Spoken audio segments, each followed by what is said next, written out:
Now that the Iconian War has come to a close, there have been several developments. Starfleet is attempting to piece itself back together with an eye on exploration once again, while discussions have begun about ensuring that the alliance between the Klingons and the Federation continues past the current crisis. On top of this, Empress Sela has escaped Federation custody and is free once again. A Vulcan officer at Starfleet Academy reported finding their civilian clothing missing and their locker hacked open. So let's just hope that Sela took the lessons of the Iconian War to heart, but something tells me she may attempt to make amends in some other way, so we'll just have to keep an eye out. With the ending of the war, though, the Iconians, for the majority, have stopped fighting, with only Taket still guiding her heralds against us, out of rage. It's a small comfort that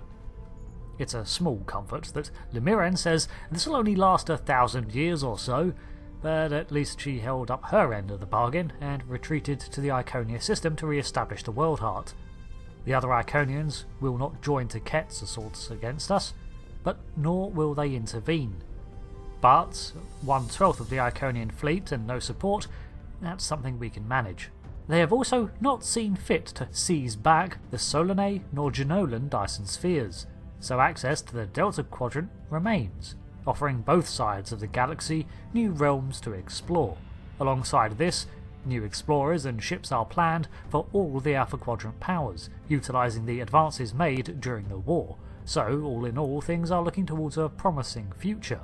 But Admiral Hale here has unfinished business, set in motion almost 2 years ago when he first arrived in 2409, and that debt is closing in.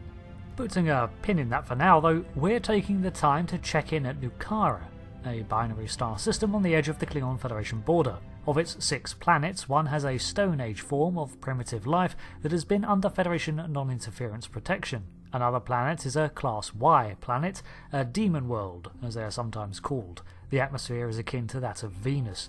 In early 2409, the SS Mouse checks in with the Nukarans on their world and detects strange spatial rifts on the Class Y planet. After some investigation, they discover that the Tholians were setting up shop here. The Mouse then disappeared. In May of 2409, the USS Alliance arrives to investigate and learns that the Tholians destroyed the Mouse and have set up a permanent base on the planet. But efforts against the Klingons and later Iconians diverted much attention, allowing the Tholians to scheme away with little interference. Now, however, things are different. We have recently learned that the Tholian Assembly has captured a Terran Empire Odyssey-class vessel.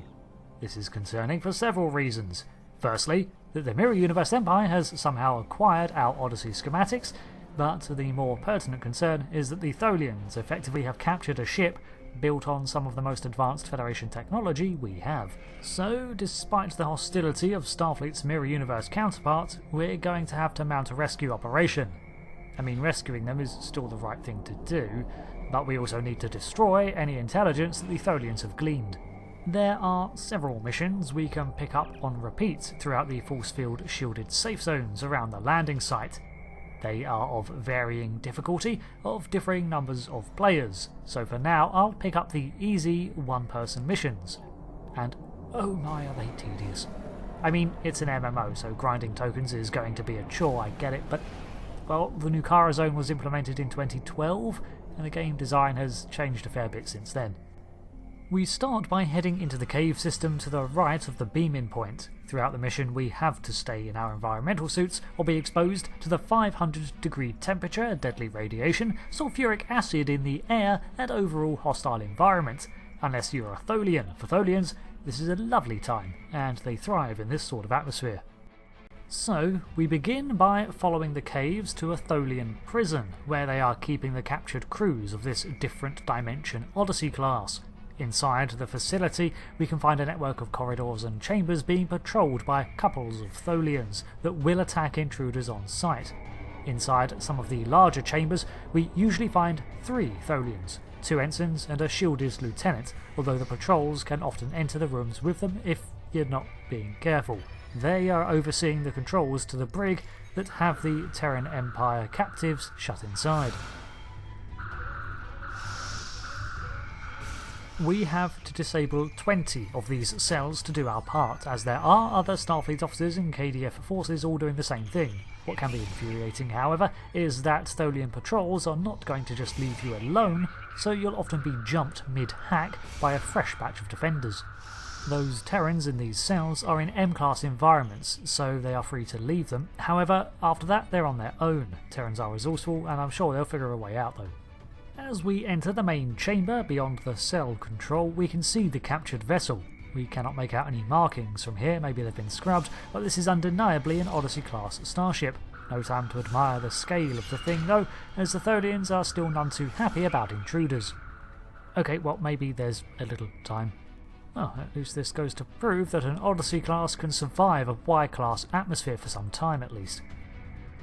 In this same cavern there are pits dug down several levels, at the base of which house interrogation cells. There are 4 clusters of 3 cages spun from the Tholians' tractor beam technology, which they use instead of force fields.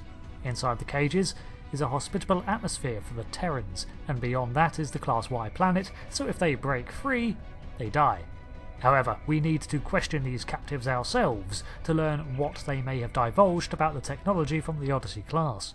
Several things, however. Again, the Tholians are not going to ignore us while we're poking around, and the Terrans, even under duress, are going to mess with us by lying.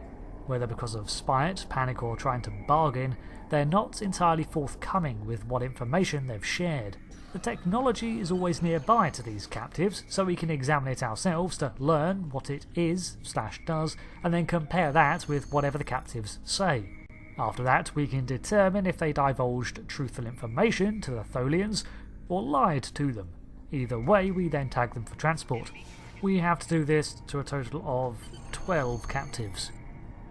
When done with the prisoners, we return to the surface camp to move into the sulphurous crags of the planet's surface for our next 2 missions. The areas closer to the base camp are safe for 1 player, while the enemies get progressively harder the further out you go. Our missions here are rather simple. Number 1 is to retrieve information from the Tholians in person, which means taking them down and frisking them to find the equivalents of data pads, of which we need 30. Our second mission is to find the source of those strange spatial rifts that were detected by both the Mals and the Alliance, and shut them down, now that we know what they are. The Tholians are evidently still fixated on the notion of other universes, and are trying to create portals to the mirror universe, or perhaps even to create a mirror plane on the surface of Nukara. It was probably through a large version of one of these, in orbit, that they managed to snag the Odyssey. We need to deactivate 20 of these. Once you get over the, fear of being cooked alive, this planet is really rather stunning with its twisting rocks, alien sands and crystalline formations formed in the furnace of this world's atmosphere. Although the pools of sulfuric acid and accompanying waterfalls are mildly terrifying. Equally concerning is the fact that I have an optional objective to complete these missions without falling into the sulfuric acid, which makes me question how often this happens down here for it to be a bonus criteria. Once completed, we can return to the base camp to pick up more quests, or return to orbit. Our part in this ongoing push completed. We can return at any time to lend a hand, and the planet is often host to several people, or occasionally teams waging their struggles against the Tholians. As one of this game's adventure zones, the battles never really end. But I like to think that someday we'll rescue all the Terrans. Either that or they just keep getting themselves captured again and again. I wanted to grab some context on the Tholians for the next mission we undertake, so that you can see just what their goals generally are and how overtly hostile they can be. New Romulus is also continually dealing with the Tholians, who set up a rift on the Republic's selected home planet. So they are tenacious critters that are obsessed with time and space, and breaching these for their benefit.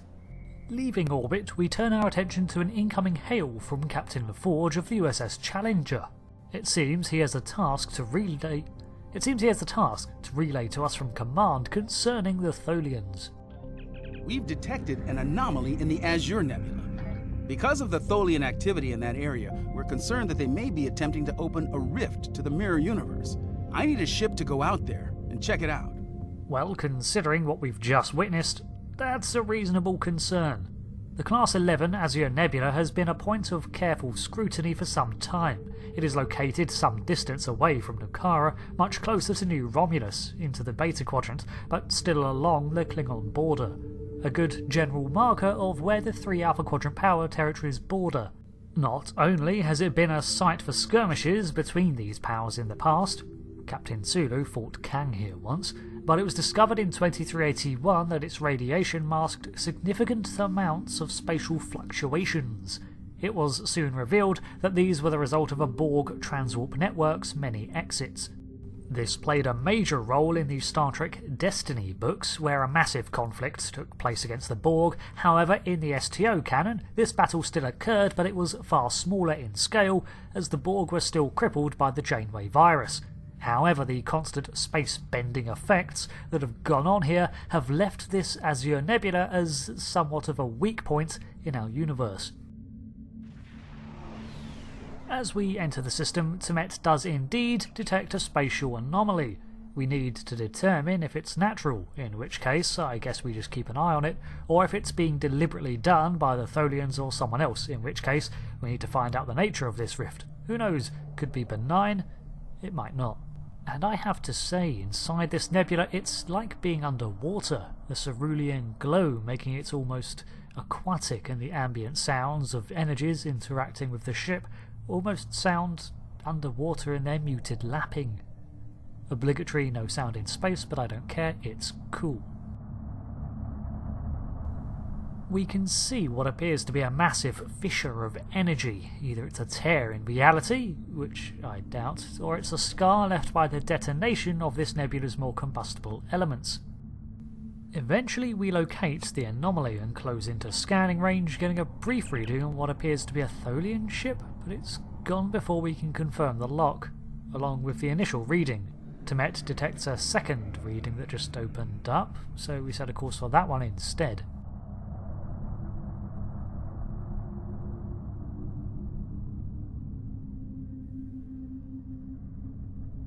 As we draw to scanning range, it's as if our presence shifts it away, and then again a new reading to our port. So we turn around, and this time I'm fairly certain we're detecting a D7 battlecruiser.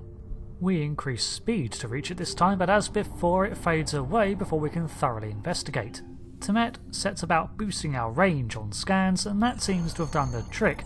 This time, however, we get readings on an Ambassador-class Starfleet signal.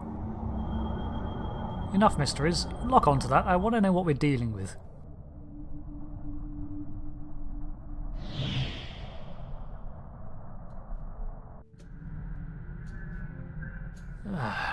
Freighter Armiger requesting permission to dock at Tholian base.